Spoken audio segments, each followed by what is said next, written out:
Good morning, everyone. Welcome to another Rookie Card Collector 123 video. Today's video is going to be a little bit different. I wanted to take a look back and reflect on 2025. Just began my YouTube channel in April this year, so it's been about 8 months or so now total. And the first several months started off really slow. So I just want to kind of take you through my YouTube journey from beginning to end for 2025. And then I'll talk a little bit about some of my goals for 2026 to build on the channel. And then also at the end, I wanted to highlight some individual YouTubers and that I was honored to be able to help further their card collections during the course of this year, primarily at either the Strongsville or the national card shows. So the year began actually all the way back in January, a few months before I started my channel. I was watching YouTube for probably about close to 2 years or so. One of my favorite channels was A Collector's Dream, put on by Orlando, of course. And Orlando, I knew, was a fellow Florida resident, although I'm in Orlando, Florida, and he's in the South Florida, Miami area. So even though we're in the same state, Florida is quite large, so we're about 3.5 hours, 4 hours apart. But anyway, he mentioned on his YouTube video at the end of the year 2024 in December that he was going to attend the January Apopka card show. Apopka is basically my closest local card show here in Orlando area, up in Central Florida. So I typically go there almost every month, but was going to make sure I was there in January. I was hoping to meet Orlando in person and get a chance to have a chat with him and maybe walk around the show a little bit and get to know him a little bit better. So the January Apopka show came up. I was there at the show. I got there when the show opened at 9, and sure enough, Orlando got in there probably around 9:30 or so, I guess.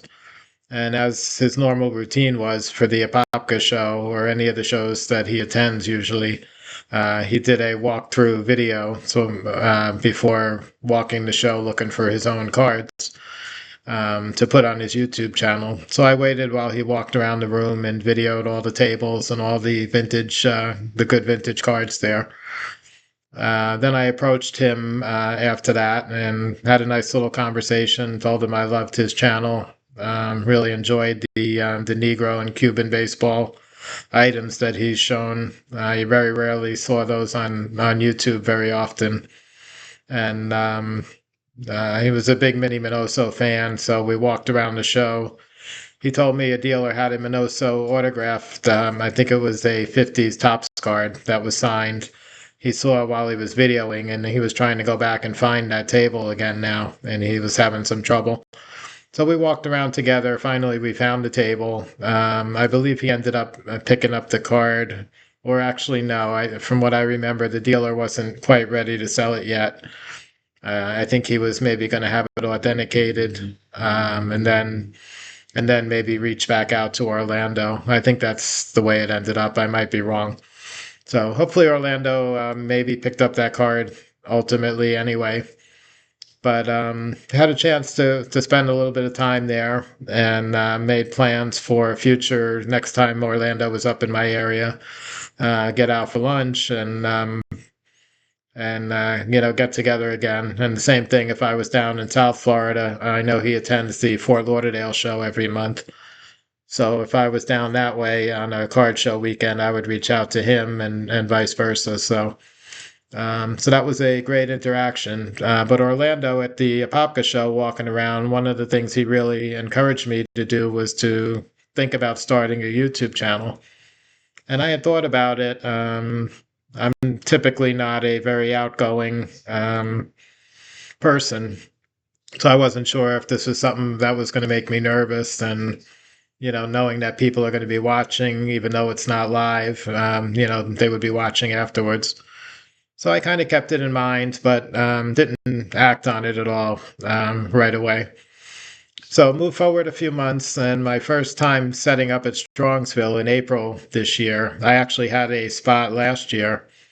I was due to set up last April in Strongsville for the first time. And a week before the show, I had some medical problems. I was in the hospital and I had to cancel and back out of the show at the last minute. So I never did the 2024 Strongsville. And I had actually never attended Strongsville at all, even as a collector buyer. So anyway, so April comes up, heading up to Strongsville, and brought my inventory with me. And at this point, I had been watching YouTube for a good couple of years, and I had my favorite channels and a number of guys that I really enjoyed.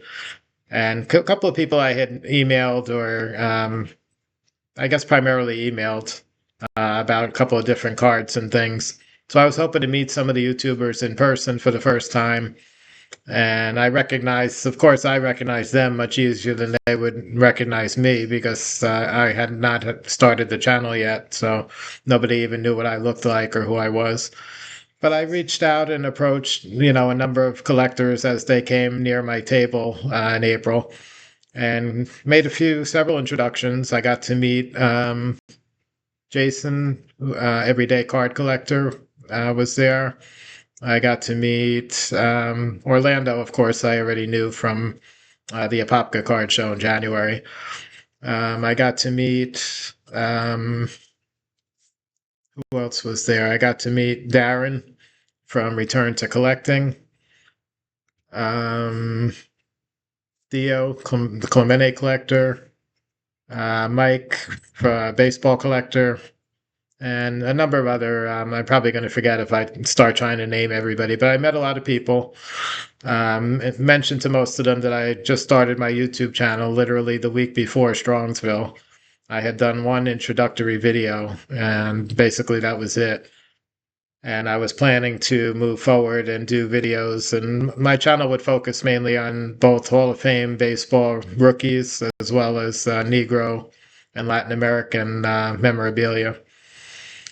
So, like I said, made some introductions. By the end of the show, when I came back home, I had, I think, 9 subscribers. At that point, most of them were some of the guys I met at the show in Strongsville. And started producing my content, and I was putting out maybe once a week, one Negro League video and one Hall of Fame rookies video. And I did that pretty much through the end of April. So by the end of April, I think I had maybe 5 or 6 videos total, maybe 3 Negro League and 3 Hall of Fame rookie baseball.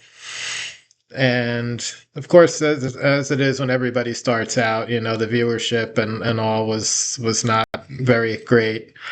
And I was kind of wondering, like probably a lot of people do, is this really going to be for me? I probably was getting a little discouraged because, the viewership over the course of the month wasn't really getting any more. It kind of was just, remained where it was. And so I figured, let me not focus so much on YouTube. Maybe this isn't the thing for me. I had relied on my son, who's 12 years old, to help me with the recording and the uploading to YouTube and all that kind of stuff. One of my main challenges was I've been out of the workforce for about 10 years or so, and technology during that 10 years has advanced, I'm sure, so much that it's really a whole new world out there. So all the guys making YouTube videos and doing slideshows and collaborations and live streams and everything, like all the technology involved and needed to do that, to them was probably just a everyday, run of the mill, what they normally do at work all the time. But for me, being not exposed and out of that realm for like I said, a decade or so, everything was much more of a challenge. Everything was much more old-fashioned. And I realized that, although the content in my videos might be helpful, I realized the entertainment value is not what it is with some of the other YouTube channels. I'm not going to talk about my 2026 goals. I'm going to mention that a little more. But anyway, like I said, I came back from Strongsville. I did those first few videos in April. I kind of got a little discouraged and decided I'm going to take a break. So the next 3 months or so, up until the national, I don't think I put out any more videos. So that was basically May, June, and until the end of July when I went to the national. One YouTuber who I want to call out especially is Aaron, Value Vintage Cards. Aaron actually was my very first subscriber ever. I don't think I had even actually put out a video yet, but I had commented on a couple of his videos. I told him I was going to be starting my channel. You know, I had a lot of similar focuses in my collection, it appeared, to the way he was collecting as he was showing his cards on videos. And so he went ahead and was my first subscriber. Then I had the Strongsville appearance where I got another 8 or so. So I was at about 9. And like I said, viewership was low. So I go to the national, met some more YouTubers, had second interactions with the guys I met in Strongsville.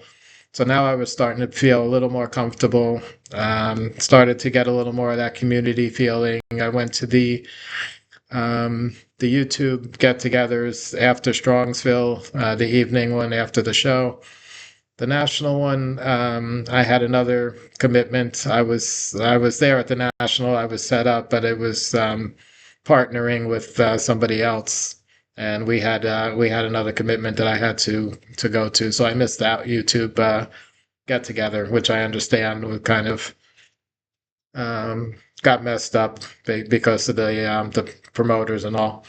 But anyway, so I was at the national, met a greater number more YouTubers, and also again interacted with several that I knew now from Strongsville, and also a little more communicating via email or text with a couple of others.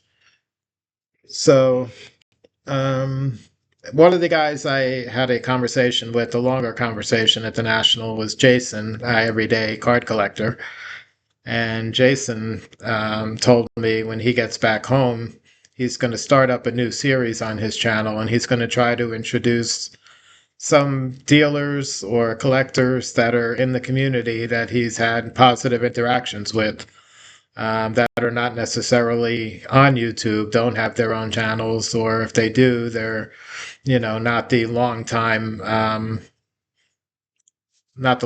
content makers yet.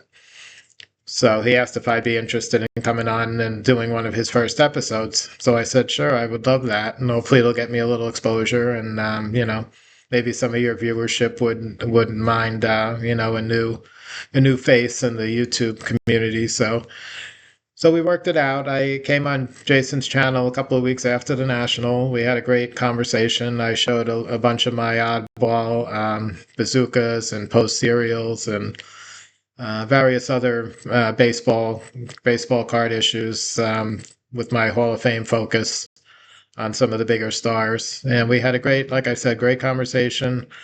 After that, I got a nice spike up in more subscribers. I got some positive comments and feedback as well after that. So Jason, played a big role in really starting to get me entrenched in this YouTube community. So a couple of weeks after that, I got a message from Sammy Thunder, who has his own channel for a couple of years now. Love watching his channel as well.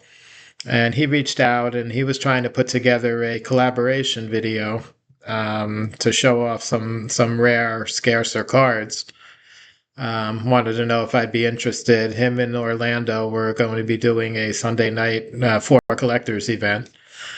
And so I said, absolutely, I'd love to get on there. I know For Collectors is really one of the more popular, well-received channels on YouTube for vintage baseball. So I accepted the invitation. I went on For Collectors. I also got my buddy Caesar, who is not a YouTube content creator yet at this point, although he's mentioned to me that he'd like to possibly start a channel one day. So he joined me on YouTube from his place, and the four of us did a session. Caesar happens to be a Cuban baseball expert, so his collection focuses primarily in that realm, Negro League and Cuban baseball. Orlando also is an expert in a lot of areas, 19th century, as well as pre-war and post-war. But Orlando also opted to show a lot of Cuban baseball cards in that episode on For Collectors as well. And I took out some of my rarest Mantle and Aaron and Mays and Clemente oddball items from the Transagram sets and Star Cal decals and various other issues that I had. So we had a great time on the episode. Again, after that episode, my channel got another nice bump in subscribers and positive feedback. So that got some more exposure, which was really a big plus for me. So again, thank you to Sammy for inviting me on there. So that brings us now, that was in September. That was a month after the National. So that brings us up till late September, early October. So now I've got a decent amount of subscribers. I'm much more comfortable in front of the camera doing videos. I still don't have the technical knowledge to do the fancy stuff that a lot of the other channels have, but I'm thinking, let me do the best I can. Let me give it 110%, and let me see between now and the end of the year. Let me try to put out, almost every day, put out a video, because even though I don't have the technology and the some of the other benefits. One thing I can do is I'm home during the days, so I can put out content. I'm not pressed for time.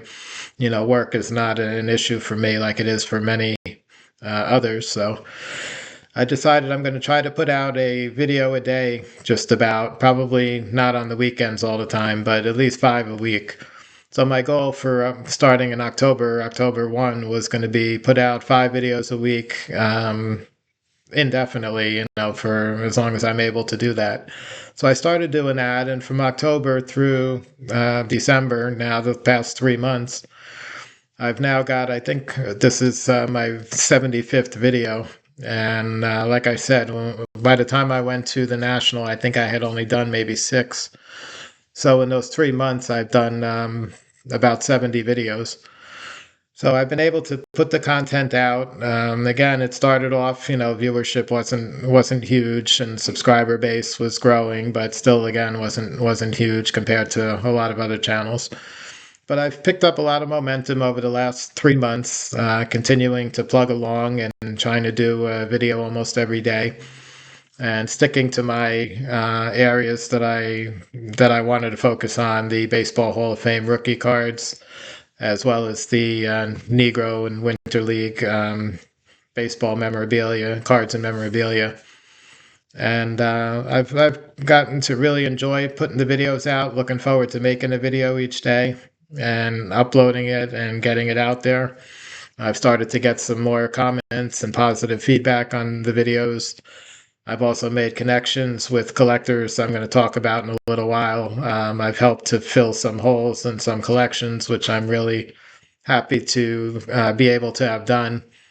And all that is just due to the great YouTube community that's out there, that's helped me, and hopefully I'm able to, give back some things and start to become more and more involved as we move forward.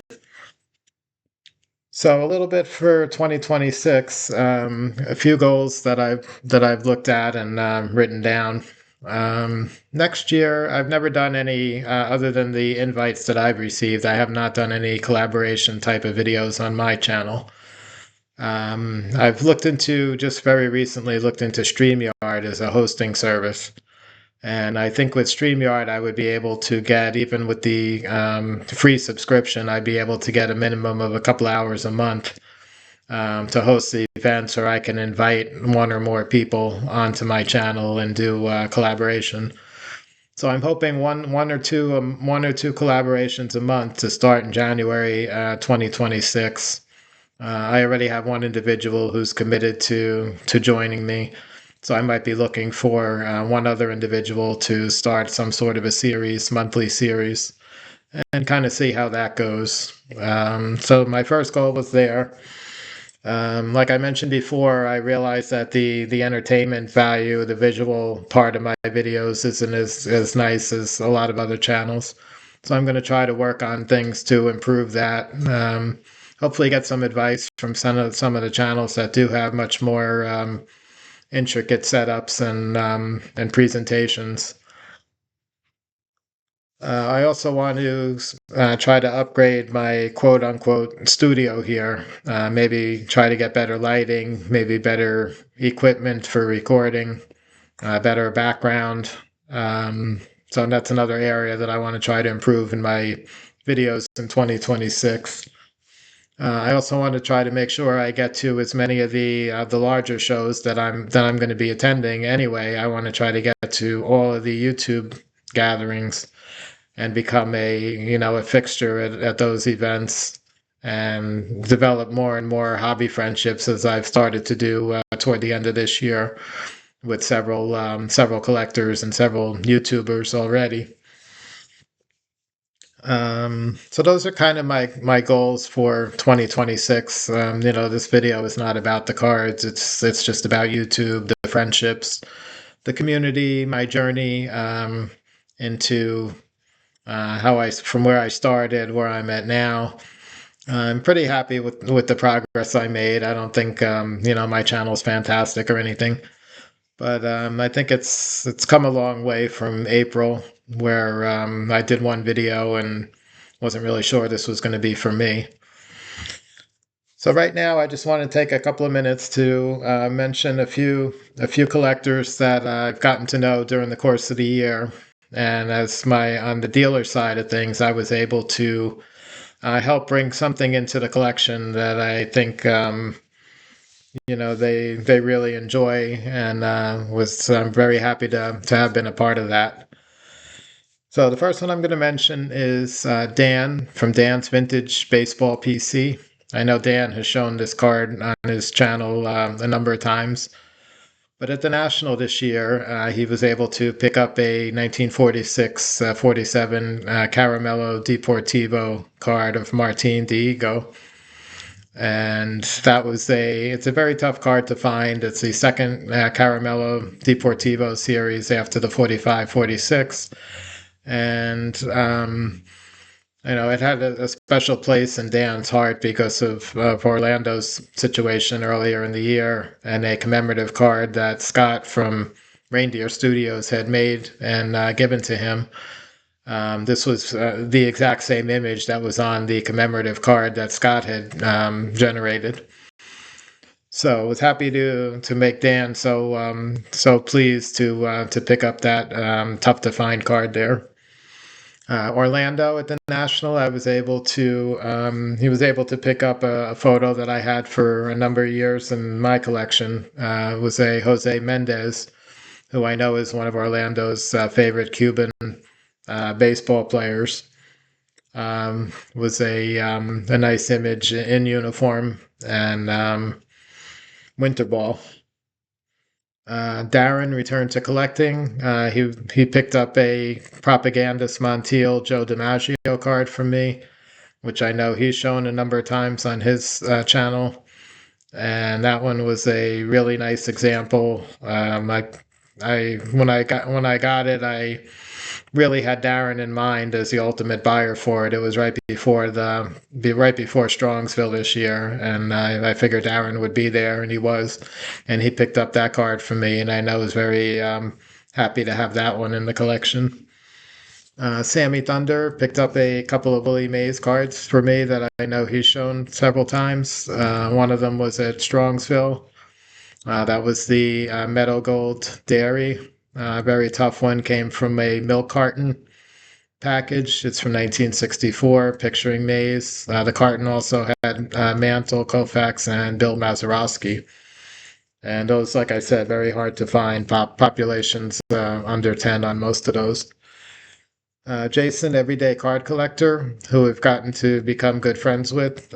Jason picked up at the National a handful of Gaudi premium, 1930s Gaudi premiums for his Hall of Fame run. I believe he's pretty far along, really making great progress with that collection, and was happy to add a couple of things that Jason was able to add on to his collection there. Aaron, Value Vintage Cards, I mentioned, was a really big supporter of mine from the very beginning stages. I was able to track down a Rogers Hornsby, a rare Rogers Hornsby premium, which Aaron and I ended up working out a deal for offline off of eBay. And, very, very glad that Aaron was able to pick up one of his key collecting players and a really tough to find piece there. And the last one I'll mention is at the National again, thanks to an introduction from Orlando. John Mangini picked up a leader novelty Jimmy Fox. I know he's shown this one on his channel several times. Another really tough card with very low population, and one that I was happy to have and enjoy for a little while, but I think John really appreciated it. Really appreciated the chance to pick it up.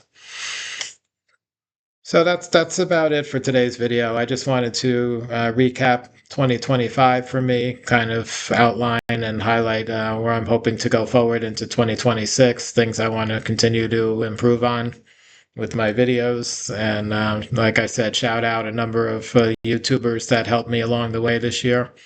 And looking forward to becoming even more involved in the community in 2026. So I want to wish everybody a very happy new year. Hope you had a great holiday season. Have a great day today, and I'll catch you guys on the next one.